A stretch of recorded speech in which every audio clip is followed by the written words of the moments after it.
ম্যাকাইতে 2 দিনের কম সময়ে হার, তারপরও আশার অনেক কিছুই দেখছেন হাবিবুল বাশার। টেস্ট ক্রিকেট নিয়ে বড় স্বপ্ন শান্তর। ক্যাপ্টেন সেই কথাটা না বললেও নিজের স্বপ্নের কথা জানিয়েছেন চিফ সিলেক্টর। টেস্ট র্যাঙ্কিংয়ে 3 অথবা 4-এ ওঠা আর টেস্ট চ্যাম্পিয়নশিপের টেবিলে ধরে রাখতে চান নিজেদের উন্নতির ধারাবাহিকতা। ম্যাকাই থেকে নাহিয়ান বিন জসিমের রিপোর্ট।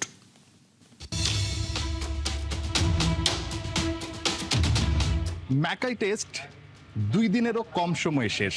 প্রেস কনফারেন্সে শান্তকে প্রশ্ন করেছিলাম আমরা যে আসলে বাকি 3 দিন কি করবেন। মজা করে শান্ত উত্তর দিয়েছিলেন, শুয়ে শুয়ে ঘুমাবো।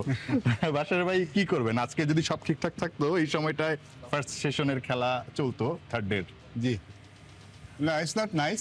আমরা তো আসলে যদি এমন হতো যে বাংলাদেশ 15 দিন অস্ট্রেলিয়াকে হারিয়েছে, তাহলে আজকে সকালটা খুব সুন্দর হতো। তেমন কি আর না, আসলে লেজি ডে, আমরা আসলে তেমন কিছু করার নেই আমাদের। আজকে ট্রেনিংটা ক্যান্সেল করা হয়েছে, ট্রেনিং করছি না। আর যেহেতু কন্টিনিউয়াস ক্রিকেট খেলছে ছেলেরা, তো একটু বিশ্রাম সবারই প্রাপ্য।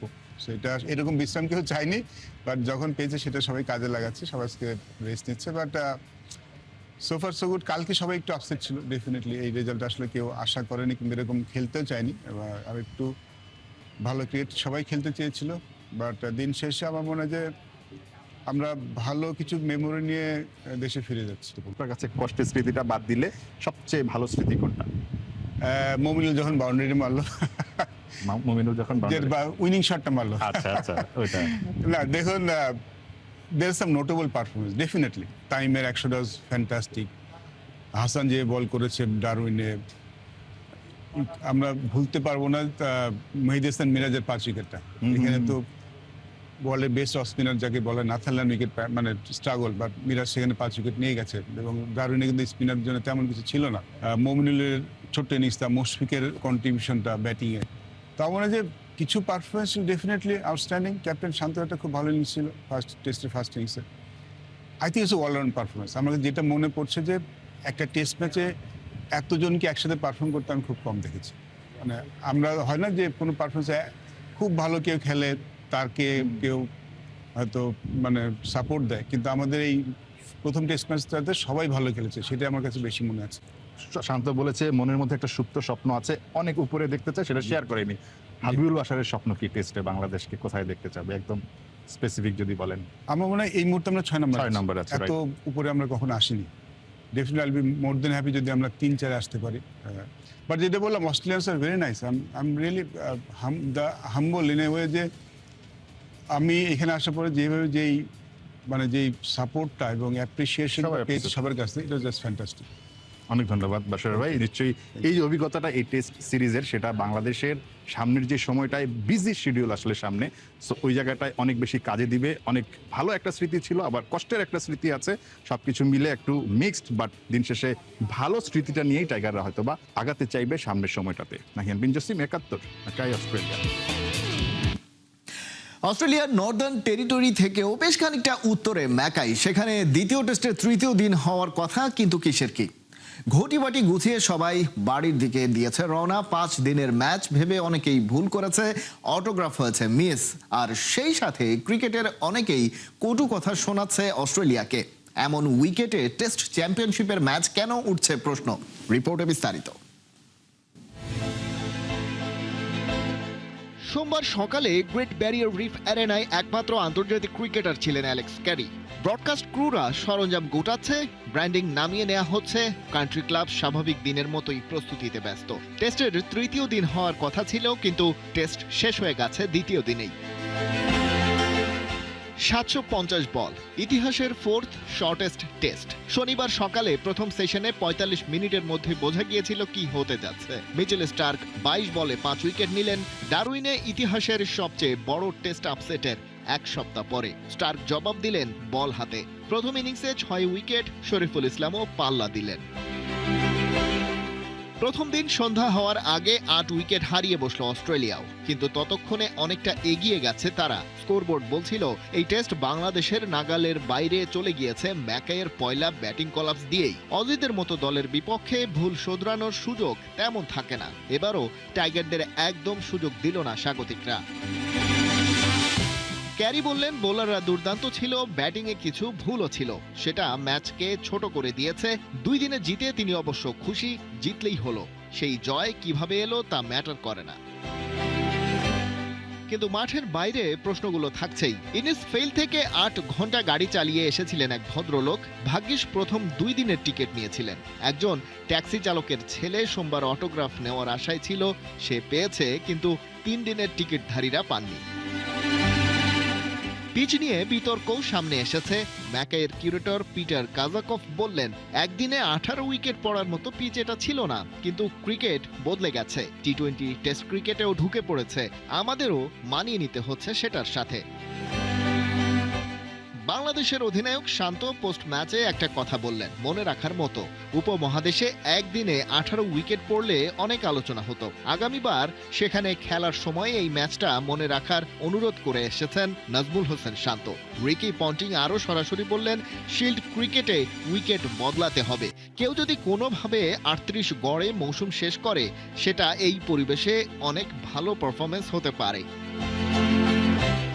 অস্ট্রেলিয়ার পরের মিশন সাউথ আফ্রিকা। প্রোটিয়াদের দখলে আবার আছে ইতিহাসের সবচেয়ে ছোট টেস্টের রেকর্ড। তারা ম্যাচটা শেষ করেছিল 642 বলে। কেরি হেসে বললেন, অজি বোলাররা সেখানকার উইকেট এনজয় করবে। ইংল্যান্ডের সাবেক পেসার স্টুয়ার্ট ব্রড অবশ্য ধুয়ে দিয়েছেন অস্ট্রেলিয়ার ম্যানেজমেন্টকে। তিনি বলছিলেন, যারা মনে করে প্রতিপক্ষের চেয়ে মানসিকভাবে বা দক্ষতার দিক দিয়ে এগিয়ে, তাদের অবশ্যই ফ্ল্যাট উইকেটে খেলা উচিত। বাংলাদেশ যদি টস জিতে প্রথমে বোলিং করার সিদ্ধান্ত নিত, তবে তারা অস্ট্রেলিয়াকে 60 রানে গুটিয়ে দিয়ে বড় বিপদে ফেলে দিতে পারত। পিচে যেভাবে বল নড়াচড়া করছিল এবং সিম হচ্ছিল, তাতে এই অস্ট্রেলিয়ার জন্য বড় একটা জুয়া বা ঝুঁকি ছিল। ম্যাকের প্রথম টেস্ট এভাবেই শেষ হলো। 400-র কিছু বেশি দর্শক সোমবার এসে শূন্য মাঠ দেখলেন, কিন্তু সেটা কি ভালো কিছু হলো না খারাপ, কে জানে। খালিদ জামিল, একাত্তর। সেমিফাইনাল বাধা টপকে এবার ফাইনালে উঠতে চায় মেয়েরা। নারীদের এশিয়া কাপে ভারতকে দিতে চায় বড় শিক্ষা। ক্যাপ্টেন নিগার সুলতানা জ্যোতি বলছেন, মিরপুরে ফ্লাড লাইটের নিচে প্রস্তুত হয়েছেন জম্পেশ, স্কোয়াডটাও ভারসাম্যপূর্ণ। সাইফুল রূপকের রিপোর্ট। মাস দুয়েক আগে ম্যানচেস্টারে টসের সময় হাত মেলাননি ভারত ও বাংলাদেশের অধিনায়ক। মোস্তাফিজের আইপিএল ইস্যুতে বাংলাদেশ ভারতের মাঝে একটা দূরত্ব তো তৈরি হয়েছেই, মেয়েদের ক্রিকেটে দুই দলের মধ্যে ঝামেলা কিংবা প্রতিদ্বন্দ্বিতা অনেক দিন ধরেই। বছর 3 আগে মিরপুরে বাংলাদেশি আম্পায়ারের সিদ্ধান্ত মানতে না পেরে ব্যাট দিয়ে স্টাম্প ভাঙেন। প্রকাশ্যে আম্পায়ারের সমালোচনা করেন ভারতীয় কাপ্তান হারমানপ্রীত। বলা যায় সেদিন বাংলাদেশের ক্রিকেট ও নারী ক্রিকেটারদের অপমানই করেন। সেই থেকেই নারী ক্রিকেটে বাংলাদেশ ভারত ম্যাচে বাড়তি উন্মাদনা উত্তেজনা দেখা মেলে। সেপ্টেম্বরের পয়লা সপ্তাহে দুবাইতে কি আরও একটা হাই ভোল্টেজ ক্ল্যাশ দেখা যাবে? মরুর বুকে 22 গজে ব্যাট বলের সঙ্গে কথার লড়াইও জমবে। এশিয়া কাপে বাংলাদেশ ভারত ভিন্ন গ্রুপে, দেখা হতে পারে সেমিফাইনালে। বিগ ম্যাচ, ভারত ম্যাচ নিয়ে জ্যোতির কি ভাবনা? খুবই ক্লোজ গেম হয় ইন্ডিয়ার সাথে। এমন হয়তো যে না, ইন্ডিয়ার সাথে আমাদের ডিফারেন্স অনেক মেক করে আমরা হারতেছি। লাস্ট ওয়ার্ল্ড কাপে এটা ছিল যে মিস্টেক্সগুলো যদি আমরা না করতাম, যখন আমরা বোলিং এবং ফিল্ডিং করেছি, ওই রানেও কিন্তু ইন্ডিয়া অনেক বেশি চাপে ছিল। সো 2-3টা ওভার ওরা বেটার খেলার কারণে কিন্তু আমরা আসলে ম্যাচ থেকে ছিটিয়ে গিয়েছিলাম। সো ওই দিক থেকে আমি মনে করি যে আমাদের আই গেস পজিটিভ অ্যাটিটিউড নিয়ে খেলাটা অনেক বেশি ইম্পর্টেন্ট। কারণ মাঠে যখন আমরা খেলি, আমার কাছে মনে হয় না স্কিল দিক থেকে আমরা অনেক বেশি দূরে। হ্যাঁ, তাদের কাছে অনেক ওয়ার্ল্ড ক্লাস প্লেয়ার আছে বা আমাদের কাছেও কিন্তু আছে, বাট প্রবলেম হচ্ছে সেটা আমরা পারফরমেন্সে অনেক সময় ডাইভার্ট করতে পারি না। সো এটা যদি আমরা আসলে অ্যাড করতে পারি এবং যদি আমরা অ্যাটিটিউড ওয়াইজ যদি আমরা চিন্তা করি যে না, ইটস নট ইন্ডিয়া, আমরা আরেকটা টিমের সাথে খেলতেছি যাদের সাথে আমাদের জিততে হবে। সো এটা অনেক বেশি ইম্পর্টেন্ট। ভারতকে হারিয়ে 2018-র এশিয়া কাপ জেতে টিম বাংলাদেশ। পরের 2 আসরে ফাইনালেই উঠতে পারেনি। শক্ত পাল্লা ভারত আর শ্রীলঙ্কাকে চমকে দিতে এবার কতটা তৈরি টাইগ্রেসরা? আন্ডারলাইটে যেহেতু সবগুলো গেম ওখানে, সো এখানে আমরা 2টা প্র্যাকটিস ম্যাচ খেলছি এই জায়গায়। সো প্রিপারেশন ওয়াইজ আমি মনে করি খুব ভালো ছিল এবং প্রত্যেকটা বার আমি বলবো যে এবার আমাদের মেন টার্গেট হচ্ছে ফাইনাল খেলা। কারণ আমরা সেমিফাইনাল খেলি, বাদপুরে চলে আসি, বারবার এই জিনিসটাই হচ্ছে। সো আমরা এই ব্যারিয়ারটা এবার ভাঙতে চাই। শুধু ছেলেদের নিয়ে পড়ে থাকতে চান না সভাপতি তামিম ইকবাল, দেখতে চান নারী ক্রিকেটের সাফল্য। সুযোগ সুবিধা বাড়িয়ে দিয়ে হলেও জ্যোতিদের আরও পোক্ত করার লক্ষ্য বোর্ড প্রেসিডেন্টের। আশাবাদী উইমেন্স উইংয়ের চেয়ারম্যানও। এখন ইন্টারন্যাশনাল ক্রিকেটে আমাদের কিন্তু সামান্য গ্যাপ আছে বড় বড় টিমগুলির সাথে। আপনারা দেখেছেন যে ওয়ার্ল্ড কাপে সাউথ আফ্রিকা ইন্ডিয়ার সাথে কত সুন্দর খেলেছে, সামান্য ভুলের জন্য হেরেছি আমরা। তো ওগুলি শুধরানোর জন্য তামিম অনেক সিরিয়াসলি চেষ্টা করছে এবং আমাকে বলছে যে আরো কি করলে ভালো হয় ওই দিকে আমরা যাব। 8 দলের এশিয়া কাপ খেলতে বুধবার দুবাই যাবে নারী ক্রিকেট দল। গ্রুপ বিতে বাংলাদেশের প্রতিপক্ষ ইন্দোনেশিয়া, শ্রীলঙ্কা ও আরব আমিরাত। টাইগার্সদের প্রথম ম্যাচ ইন্দোনেশিয়ার বিপক্ষে 31 অগস্ট। সাইফুল রূপক, 71। বাংলাদেশ নারী দলের ওপেনার জয়িতা নিজের নামের অর্থের মতোই তিনি নিজেকে গড়ে তুলেছেন। ধুমধুমার ব্যাটিং করেন এবং সেভাবেই সামলাচ্ছেন প্রতিপক্ষ বোলারদের। সেই জয়িতা সামনের এশিয়া কাপ কিংবা এশিয়ান গেমস সবখানেই নিজের জাত চেনাতে মরিয়া এবং কিভাবে কাকে ফলো করেন, কিভাবে এত ছক্কা মারেন সেসব বিষয় নিয়ে খোলামেলা আলাপ করেছেন খেলাযোগের সঙ্গে, আর তার কথা শুনেছেন সাইফুল রূপক।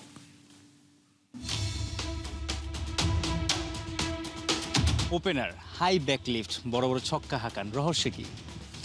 আসলে রহস্যটা কিছু জানি না তেমন কিছু, বাট আসলে ন্যাচারালি ভাবেই যখন থেকে ক্রিকেটটা শুরু করছি তখন থেকে আসলে হাই ব্যাক ক্লিফে ছিল, এবং আগে যেহেতু হকি খেলতাম ন্যাশনাল টিমে, সো ওখান থেকে বেনিফিটটা আই থিঙ্ক সো আসছে। হকিতে যেহেতু হিট করার সময় ফুল সুইংয়ের একটা ব্যাপার আছে এবং পাওয়ারের একটা ব্যাপার আছে, আই থিঙ্ক সো আমি ওখান থেকে বেনিফিটটা পেয়েছি। জয়িতা সবশেষ এই তো মাস দেড়েক আগেই তো ইংল্যান্ডে যে নারীদের টি-20 বিশ্বকাপ হলো, সেখানে ব্যাক টু ব্যাক 2 ম্যাচে 50 হাঁকিয়েছেন। 50 সাইডে রাখি, আপনার যে পাওয়ার হিটিং, বড় ছক্কা হাঁকানো বা বলকে এত জোরে হিট করেন, এটা বেশি মুগ্ধতা ছড়িয়েছে সবার মাঝে। আপনার আইডলকে বা কাকে দেখে আরো বেশি ইন্সপায়ার্ড হন? শেফালি বার্মার খেলাটা আমার কাছে খুবই ভালো লাগে, Indian অবশ্যই ইন্ডিয়ান ওপেনার। তো ওর আসলে মানে পাওয়ারটাই অন্যরকম। আসলে ওর খেলায় আমি আসলে ভালো অনেক ইন্সপায়ার হই হিটিংয়ের ব্যাপারটাই। অনেকে বলে মেয়েরা নাকি মারতে পারে না। না, এটা আসলে পুরোটাই মানে রাইট না, কারণ যদি ওয়ার্ল্ড ক্রিকেটটা দেখে সো মেয়েরা অনেক আগায় গেছে। যে পরিমাণ হিটিংটা করে মেয়েরা, আসলে এটা না দেখলে বুঝবে না। হিটিং করার পেছনে কি কি লাগে? হিটিং করার পিছনে অবশ্যই পাওয়ারটা অবশ্যই ইম্পর্ট্যান্ট, এবং সেইভাবে প্র্যাকটিস, নিজেকে মেনটেন করা, অবশ্যই সব কিছুই ইম্পর্ট্যান্ট। ছেলেদের মানে কোন প্লেয়ার বা কোন রাইজিং স্টারকে দেখে আপনি মুগ্ধ হন যে না তার মতো যদি হিট করতে পারতাম? এখন ইন্ডিয়ান নিউ প্লেয়ার যেটা আসছে সূর্যবংশী, আসলে ওর খেলার প্যাটার্নটা আসলে খুবই সুন্দর। ও আসলে আমি যতটুকু দেখছি, ও মনে হয় যে কোনো জায়গার বলই মনে হয় ওর কাছে কিছুই মনে হয় না। সো আমার আসলে ওর মতন সব জায়গার বল আসলে হিট করার আমার খুব ইচ্ছা আছে। আমি যতটুকু শুনছি নারী দলে আপনাকে সূর্যা বলা হয়, কারণ আপনি ওই রকম 360 মারতে পারেন এবং সব জায়গায় সব ধরনের বলে আপনি পাওয়ার জেনারেট করতে পারেন।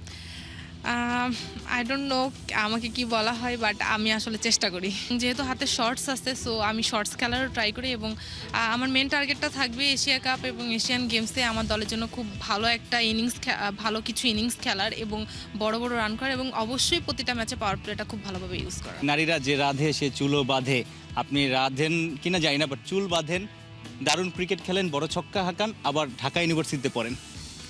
জি, অবশ্যই একটা মেয়ে পারে না এমন কোনো কিছু নাই আমি মনে করি, কারণ মেয়েরা যেভাবে এখন ফ্যামিলি চালাচ্ছে এবং বাইরেও ওয়ার্ক করতেছে এবং পড়াশোনাও করতেছে, আসলে সবই সম্ভব, এবং চেষ্টা করলে আমি মনে করি চেষ্টা করলে কোনো কিছুই বৃথা যায় না। যে কেউ চেষ্টা করলে অবশ্যই সেটা সাকসেস হবে। জয়িতা সহ টিম বাংলাদেশ নারী ক্রিকেট দল, তারা দুবাইতে এশিয়া কাপ খেলবে, তারপর জাপানের 2টো শহরে এশিয়ান গেমস, সেখানে দারুণ ক্রিকেট খেলে বাংলাদেশের পতাকাটা সবার উপরে উঠাতে চায়, এটাই তাদের স্বপ্ন। সাইফুল রূপক, 71। টপ এন্ড টি-20 টুর্নামেন্টে রীতিমতো উঠছে বাংলাদেশ এইচপি। শামীম পাটোয়ারির দুর্দান্ত 50-তে ভিক্টোরিয়া ক্রিকেটকে অস্ট্রেলিয়াকে 5 উইকেটে হারিয়েছে টাইগার বাহিনী। ডারউইনে টস হেরে ব্যাট করতে নেমে শুরুতেই বাংলাদেশি বোলারদের তোপে পড়ে ভিক্টোরিয়া। আগের ম্যাচে 3 উইকেট নেওয়া স্পিনার মোহাম্মদ রুবেল এবার একাই তুলে নেন 4 উইকেট। আগের স্পিনার রাকিবুল নেন 3 উইকেট। তাই 131 রানেই থামে অস্ট্রেলিয়ার দলটির ইনিংস। 132 রানে সহজ লক্ষ্য তাড়া করতে নেমে যদিও শুরুটা ভালো হয়নি টাইগার ব্যাটারদের, তবে শামীম পাটোয়ারি ও অধিনায়ক ইরফান শুক্কুরের দারুণ পার্টনারশিপে জয়ের বন্দরে পৌঁছে যায় এইচপি।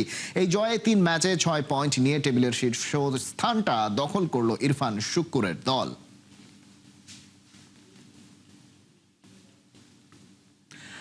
ব্রাজিল বাংলাদেশ ম্যাচটা শেষ পর্যন্ত হবে তো, নাকি থেমে যাবে 5 বারের বিশ্ব চ্যাম্পিয়নদের ঢাকায় আসার ইচ্ছা?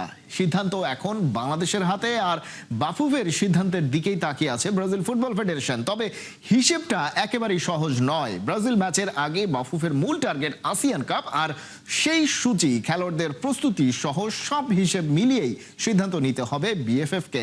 বিস্তারিত শেখ আশিকের রিপোর্টে।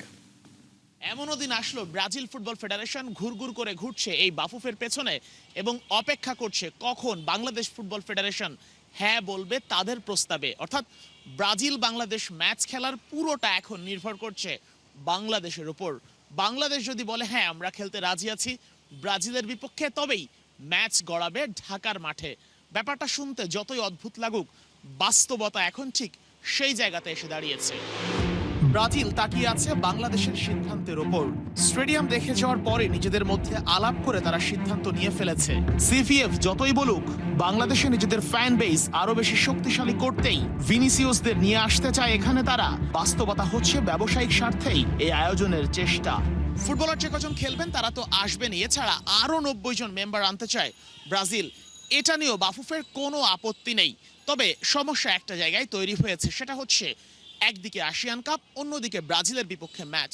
কোনটা রেখে কোনটা খেলবে, কিংবা একই সঙ্গে দুইটা কিভাবে ম্যানেজ করবে, সেটাই এখন বড় দুশ্চিন্তা বাংলাদেশ ফুটবল ফেডারেশনের। 5 নাকি 6 অক্টোবর হবে ম্যাচটা, সেটা এখনো ঠিক হয়নি, কিন্তু খেলার সম্ভাবনা যে কিংস এরেনার চেয়ে জাতীয় স্টেডিয়ামেই বেশি সেটা নিশ্চিত। মাঠে ঢোকার যে ইন্টারেস্টটা আউট টেকনিক্যাল যে কিছু সাইড আছে ওগুলো ওরা বলছে একটু অ্যাডভাইস করেছে ডেভেলপ করার জন্য। আর ওদের কোনো কন্ডিশন ছিল না, ওটা এমনি বললো ডিসকাসের মিটিংয়ে যেটা ছিল সেটা হলো যে তাদের বহরের মধ্যে অনেক থাকে, তাদের টিম ছাড়া তাদের 90 জন লোক থাকে। বাফে কবে জানাবে খেলার সিদ্ধান্ত, তার দিকে তাকিয়ে থাকা ছাড়া ব্রাজিলের কিছুই করার নাই। বাংলাদেশ চাচ্ছে ফিফার মাধ্যমে সবকিছু নিশ্চিত করে তারপরেই মাঠে নামতে, কারণ ম্যাচের ফল নিশ্চিত বাংলাদেশের বিপক্ষে গেলেও অনেক কিছুই পাওয়ার আছে এখান থেকে বাফুফের। অতীতে যতগুলো আমাদের ফ্রেন্ডলি ম্যাচ সব কিছু কিন্তু প্রিপেয়ারকে আমরা জানাই এবং প্রিপেয়ার টায়ারের মতো হয়ে যায়, প্রিপেয়ার অ্যাপ্রুভাল লাগে এবং ডেফিনেটলি আমাদের ওইভাবে আমরা আগাবো। কারণ এখানে তো একটা ফ্রেন্ডলি ম্যাচ খেলা মানে প্রিপেয়ার টায়ার না হলে তো এখানে একটা র্যাঙ্কিংয়ের বিষয় আছে, অনেক বিষয় কাজ করে। সে তো অবশ্যই আমরা অফিসিয়াল সিস্টেমে প্রিপেয়ার অ্যাপ্রুভাল নিয়ে তো আমরা ফ্রেন্ডলি ম্যাচটা খেলি। সব দিক ব্যালেন্স করে যদি ফেডারেশন আগাতে পারে তবে ঠিক আছে, কিন্তু ফার্স্ট প্রায়োরিটি অবশ্যই এশিয়ান কাপ হওয়া উচিত। পরিস্থিতি এখন যে পর্যায়ে আছে বাফুফে কোনো সুযোগই হাতছাড়া করতে চায় না। এশিয়ান কাপও খেলতে চায় বাংলাদেশ ফুটবল ফেডারেশন, ঠিক একই সঙ্গে ব্রাজিলের বিপক্ষে ম্যাচটাও। তবে ব্যাপারটা একটু জটিল হয়ে গেছে, কিন্তু বাফুফে চেষ্টা করছে ফিফার সঙ্গে আলাপ করে সবকিছু ম্যানেজ করে নিতে। দেখা যাক শেষ পর্যন্ত কোন পর্যায়ে গিয়ে পৌঁছায়। তবে সবকিছু যদি সঠিকভাবে আয়োজন করা সম্ভব হয় সেটা বাংলাদেশের ফুটবল ফ্যানদের জন্য হবে দারুণ ব্যাপার। শেখ আশিক, ৭১, ঢাকা।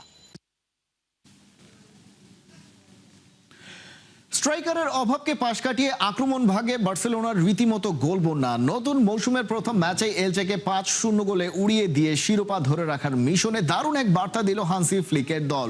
রাফিনিয়ার জোড়া গোলের সঙ্গে আদেমির অভিষেক গোল, গর্ডনের 2 অ্যাসিস্ট ও ফেরমিনের জোড়া গোল মৌসুমের শুরুতেই নিজেদের শক্তির জানান দিল চ্যাম্পিয়নরা। বার্সেলোনা এলচে ম্যাচের বিস্তারিত মুনিম শাহরিয়ার রিপোর্টে।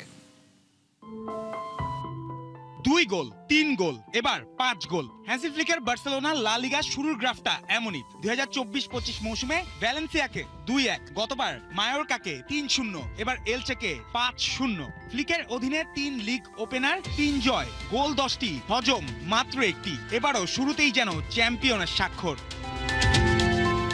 বিশ্বকাপের কারণে অন্যদের চেয়ে 8 দিন পরে লিগ শুরু করেছে বার্সা। অপেক্ষা ছিল দীর্ঘ, কিন্তু চ্যাম্পিয়নদের বার্তা এসেছে দ্রুত। টানা 2 বারের চ্যাম্পিয়নরা প্রথম রাতেই যেন বলে দিল শিরোপা নিতে হলে এবারও তাদেরকে সরাতে হবে সিংহাসন থেকে।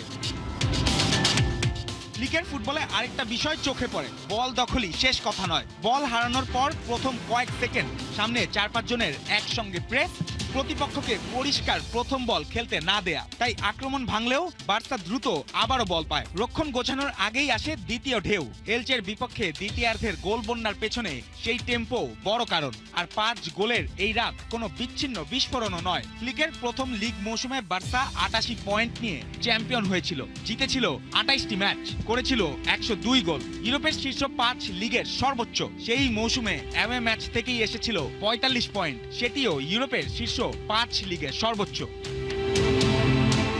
পরের মৌসুমে আরো নির্মম 94 পয়েন্ট, 31 জয়, 95 গোল। ঘরের মাঠে ১৯ ম্যাচের ১৯টিতেই জয়, ৫৭র মধ্যে ৫৭ পয়েন্ট। এক পর্যায়ে টানা ১১ লিগ ম্যাচ জিতেছিল ফ্লিকের দল। চ্যাম্পিয়ন হওয়ার পেছনে তাই শুধু প্রতিভা নয়, ধারাবাহিকতা ছিল সবচেয়ে বড় অস্ত্র। ২ মৌসুমে তাই বার্সার হিসাব ৭৬ ম্যাচে ৫৯ জয়, ১৯৭ গোল, ১৮২ পয়েন্ট। গড়ে ম্যাচে প্রায় ২.৬টি করে গোল। এবার প্রথম ম্যাচের ৫ গোল যোগ করলে সংখ্যাই বলে দেয় এলচেতে যা হয়েছে তা নতুন কোনো গল্প নয়, ২ বছর ধরে চলা আক্রমণাত্মক মেশিনের পরের সংস্করণ। আর ভয়টা তো এখানেই, সবচেয়ে বড় নতুন অস্ত্র রদ্রি এখনো মাঠে নামেননি। বিশ্বকাপ জয়ী, ব্যালন ডি'র জয়ী মিডফিল্ডার ফিল্ডে পেদ্রির পাশে বার্সার নিয়ন্ত্রণ, প্রেস ভাঙা আর ট্রানজিশনের নিরাপত্তা আরও বাড়ার কথা। রদ্রি যোগ হওয়ার পর এই দলের ছাদ কোথায় থাকবে সেটাই প্রতিপক্ষের দুশ্চিন্তা। তবে উৎসবের রাতেও একটা অ্যালার্ম আছে। ডান হাঁটুর সমস্যায় বিরতির আগেই উঠে গেছেন গ্যাভি। যে হাঁটু আগেও তাকে দীর্ঘ সময় বাইরে রেখেছে সেটিই আবার আলোচনায়। ফ্র্যাঙ্কি ডি ইয়ংও বাইরে, অর্থাৎ স্কোরবোর্ড হাসলেও মাঝ মাঠে সতর্কতা রয়েই গেছে।